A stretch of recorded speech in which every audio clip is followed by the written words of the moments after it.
আজকে আবারও ঘুরতে ঘুরতে চলে গিয়েছিলাম নাজিরপুর আশুতোষ ঘোষের মিষ্টির দোকানে মিষ্টি খাওয়ার জন্য। কিন্তু আজকে সেখানে গিয়ে ঘটে গেল একটা ব্যাড এক্সপিরিয়েন্স, তো সেটাই আপনাদের সাথে আজকে শেয়ার করব। সবাই হাসি খুশি মুখে এন্ট্রি নিচ্ছে মিষ্টি খাওয়ার জন্য, কিন্তু সেই হাসি মুখ আর কিছুক্ষণ পরে মলিন হয়ে যাবে। আজ কয়েকদিন হলো যে হারে গরম পড়তেছে, তারপরে কিন্তু মিষ্টির দোকানে কিন্তু ভিড় কম নাই। এই গরমের মধ্যেও মানুষ প্রচুর পরিমাণে মিষ্টি খাচ্ছে, যার কারণে মিষ্টির হাড়িটার একদম ছাপা হয়ে গেছে। আর দেখেন কি পরিমাণে ভিড়, এর মধ্যে ঢোকাই মুশকিল। ঈদের মধ্যে তো এরকম ভিড় হয়, আজকে এসে দেখতেছি আজকে আরো বেশি পরিমাণে ভিড়। তো আমরা তিনজন বাইরে দাঁড়িয়ে থেকে ওয়েট করতেছিলাম কখন এই ভিড় কমবে, তখন আমরা এন্ট্রি নিব। এত বড় একটা দোকান, কিন্তু এখানে কোনো এসির ব্যবস্থা নেই, যদিও একটা ভাঙাচোরা লাগানো আছে, কিন্তু সেটা নষ্ট। অনেকক্ষণ অপেক্ষা করার পর ভেতরে ঢোকার একটু সুযোগ পেলাম, আর ভেতরে ঢুকেই একটা মজার জিনিস দেখতে পেলাম। এখানে মিষ্টি খাওয়ার কম্পিটিশন চলতেছে, হয়তোবা বন্ধুরা মিলে সবাই মিলে বেট ধরছে যে কতটুকু মিষ্টি খেতে পারে কত মিনিটের মধ্যে। বিষয়টা আমার কাছে খুব ইন্টারেস্টিং লাগতেছিল, যার কারণে একটু ভিডিও করে রাখলাম। আর দেখতেছিলাম তারাও কিন্তু লাইভ করতেছিল। এর মধ্যে আমাদের দই এসে হাজির। এখানকার দই কিন্তু খুবই সুস্বাদু হয়, যার কারণে এখানে আসলে মাস্ট আমরা দইটা ট্রাই করবোই। দইটা খাওয়া যে না শেষ করেছি, আর একটা কিছুর অর্ডার দিয়েছি, এটাও কিন্তু খুব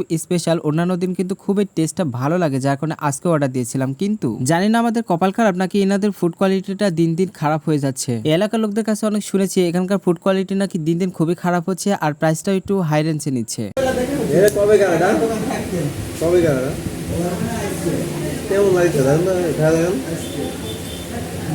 ভাই রে ভাই, কি বলবার, এত হাসি খুশি মুখে এত মুড নিয়ে আমি মুখে দিচ্ছি খাবারটা, যেই না মুখে দিয়েছি একদম পচা গন্ধে একদম উকি চলে আসতেছিল। আমার মুখের রিয়াকশন দেখে হয়তো আপনারা বুঝতে পারছেন এটা এতটা পরিমাণে টক ছিল যে যেটা খাওয়ার যোগ্যই ছিল না। তারপর মুখে স্বাদ ফিরিয়ে আনার জন্য ভাবলাম একটু ফুচকা খাওয়ার দরকার, তো ফুচকা খাইতে গিয়েও সেখানে একদম ব্যাড এক্সপিরিয়েন্স, এটার স্বাদটা খুবই খারাপ।